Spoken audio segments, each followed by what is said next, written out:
Quand Enial l'ange et Dewilla le démon se crêpent le chignon sur Terre, les mortels n'ont qu'à bien se tenir. Suivez les aventures d'un ange et un démon qui font absolument n'importe quoi sur Terre et où les humains en payent les pots cassés. Alors, Divine, c'est de Kamone Shirahama qui est l'auteur de l'Atelier des Sorciers, qui est un manga sorti il y a un an et demi maintenant, et qui est un manga qui, graphiquement, dépote sa race. Comme je l'ai dit dans ma précédente vidéo sur Skywars, ce mois-ci c'est un petit peu le mois où les éditeurs sortent des mangas d'auteurs plus ou moins connus, ou en tout cas que je suis, et qui sortent des mangas de titres antérieurs à leur gros succès, ou en tout cas aux trucs avec lesquels je les ai découverts. Et là, j'ai découvert l'auteur avec l'Atelier des Sorciers, de toute façon tout le monde l'a découvert avec ce titre, et Pika édite son manga précédent en 3 tomes, Divine.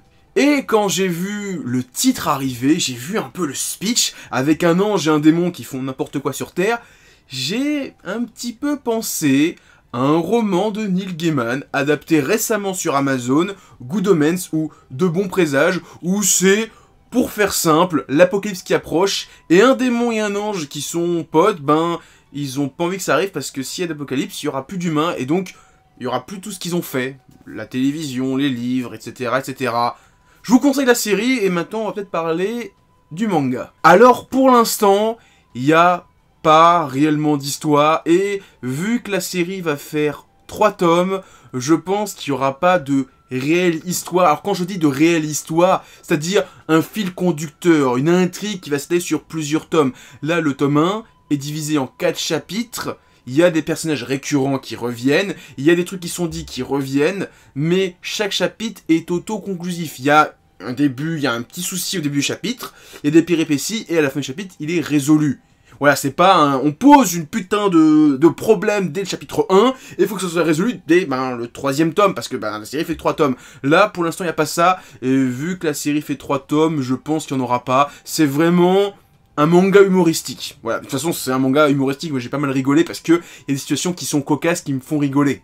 Et vu que les personnages sont des entités divines, je parle bien sûr d'un ange et d'un démon, et bien dès qu'elles se disputent, ça va direct dans des trucs qui vont, ça va super loin, c'est des trucs divins, ils peuvent exploser la planète s'ils veulent. Et le chapitre 1 commence avec une dispute sur du mascara. Et chaque chapitre c'est plus ou moins ça, hein. C'est des vêtements, c'est du maquillage, c'est des produits de beauté, c'est débile, mais qu'est-ce que c'est drôle. Il y a tout de même un énorme travail au niveau de la recherche, on va dire biblique, avec les anges, les démons. Par exemple, il y a un démon, l'héroïne appelle un démon qui a une tête de mouche, c'est Belzébuth. Le prince des mouches, le duc des enfers, ou le prince des enfers, qui est symbolisé par une mouche, la paresse, etc., etc.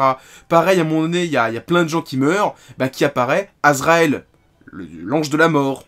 La mort, le mec qui est personnifié avec la faux, le truc comme ça. Et voilà, il s'appelle Azraël parce que c'est l'ange de la mort, etc., etc. Bon, c'est des trucs un petit peu zef, et je vais pas vous exploser tout ce qu'il va y avoir ensuite, parce qu'il y a d'autres personnages bibliques qui apparaissent, mais voilà, il y a quand même pas mal de recherches, mais c'est vraiment poussé sur le côté autodérision, vraiment le côté comique, humoristique. Mais si vous devez acheter ce manga, et si vous devez acheter l'Atelier des Sorciers, c'est vraiment pour le dessin, parce que Kamone Shirahama a un coup de crayon d'enculé. Je le dis, c'est pas grossier envers elle, mais franchement, elle dessine divinement bien. Ah, j'ai réussi à caler une blague comme ça, je suis fort, allez, je me couche. J'ai cru comprendre que l'auteur a été pas mal inspiré par Mobius.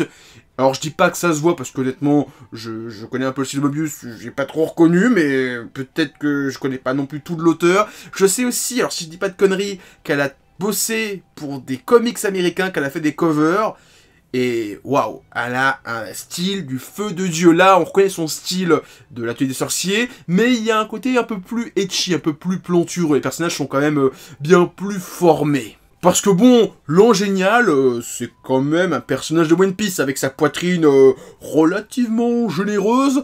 Bon, forcément, dans l'Atelier des Sorciers, c'est les gamines de 8 ans, hein, elles ont encore rien du tout.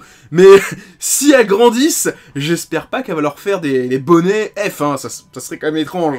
Mais à voir, en tout cas, lisez Divine, lisez l'Atelier des Sorciers, c'est un super manga. Graphiquement, on peut rien dire. Là, au niveau de l'histoire, je trouve que bon, ça avance pas énormément, il n'y a pas beaucoup d'histoire.